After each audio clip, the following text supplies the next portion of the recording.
Menjadi Hage G-Quarks bootleg kedua, sekaligus menjadi kit mekanik model kedua yang saya bahas di channel ini. Sebelumnya, saya sudah membahas Hage G-Quarks buatan Shinrun Yuan model yang sangat mengecewakan. Kali ini giliran Hage G-Quarks buatan brand mekanik model yang akan saya bahas. Lalu, apakah versi brand ini bakal lebih bagus atau malah lebih jelek? Langsung saja kita bahas sebagai berikut. Meskipun untuk proses rakitnya cukup mudah dan cepat, namun kit ini masih memiliki bahan plastik yang kurang bagus, seperti halnya Hage Polizaku yang saya bahas sebelumnya. Kualitas moldingnya sendiri lumayan bagus, dengan snap fit yang enak, serta bisa terpasang dengan cukup rapi. Yang perlu diperhatikan, bahan plastiknya ini mudah patah, jadi saran saya jangan terlalu ditekan saat merakitnya. Dan untuk hasilnya, meskipun bisa dibilang cukup solid, bahkan ketika digoyang-goyangkan seperti ini tidak terlihat ada join yang loose atau parts yang rontok, namun bagian boosternya ini sangat loose, bahkan mudah copot. Kemudian part luar kaki kirinya ini defect alias cacat produksi, terlihat berbeda jika dibandingkan dengan kaki yang satunya. Karena sempat patah, bagian kerah birunya ini saya lem, begitu juga dengan part kuning bagian depan ini.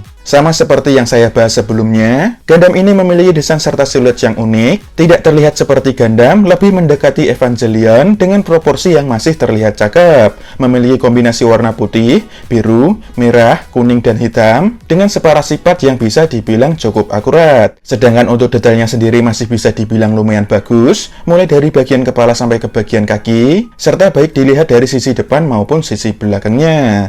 Untuk aksesorisnya, selain sepasang tangan untuk memegang senjata yang sudah terpasang ini, disertai juga dengan sepasang tangan yang jarinya terbuka semua, detailnya cukup bagus dengan warna hitam saja. Cara menggantinya, tinggal kita cabut tangan yang terpasang, lalu ganti dengan tangan yang jarinya terbuka semua.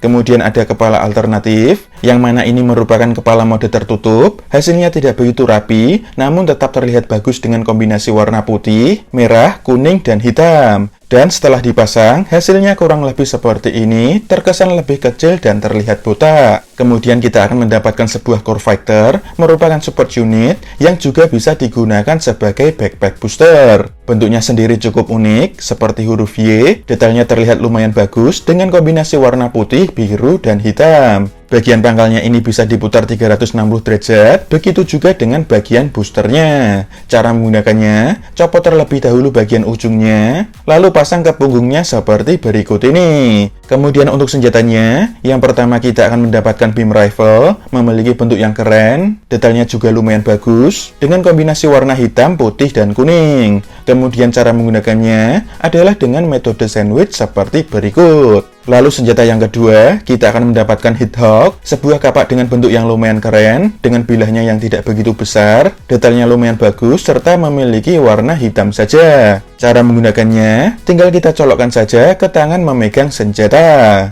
Kemudian senjata yang ketiga, kita akan mendapatkan sepasang beam saber handle, memiliki bentuk seperti huruf D, cukup unik, detailnya lumayan bagus, dengan warna putih saja, serta bisa kita simpan di bagian backskirtnya seperti berikut ini. Disertai dengan dua buah beam effect, bentuknya cukup keren, memiliki warna hijau, dan beginilah cara pasangnya. Lalu cara menggunakannya adalah dengan metode sandwich seperti berikut. Sedangkan senjata yang terakhir, kita akan mendapatkan sebuah shield, memiliki bentuk yang unik, dengan permukaan yang melengkung, detailnya cukup bagus, terutama bagian belakangnya, serta memiliki kombinasi warna putih dan hitam. Bagian konektornya ini bisa diputar 360 derajat, lalu cara menggunakannya, tinggal kita pasang ke bagian pergelangan tangannya.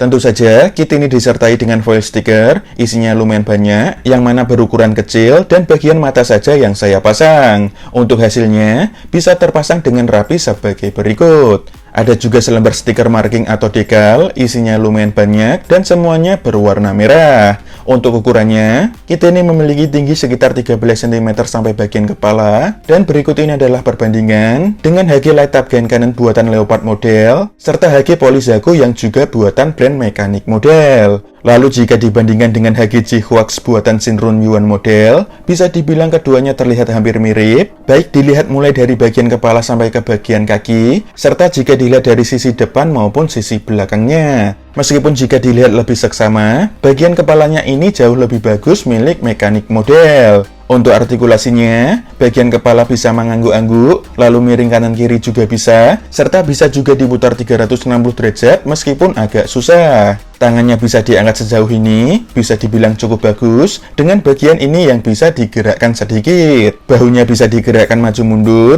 serta bisa diputar 360 derajat seperti ini. Lengan atasnya bisa diputar 360 derajat, sikunya bisa ditekuk hampir rapat, serta pergelangan tangannya bisa digerakkan secara bebas, dan bisa diputar 360 derajat juga. Bagian perutnya bisa dibungkukkan maju mundur, sayangnya tidak bisa diputar 360 derajat, hanya sejauh ini saja. Kakinya bisa maju ke depan hingga lurus, lalu ke belakang juga lumayan jauh, sedangkan ke samping hanya selebar ini.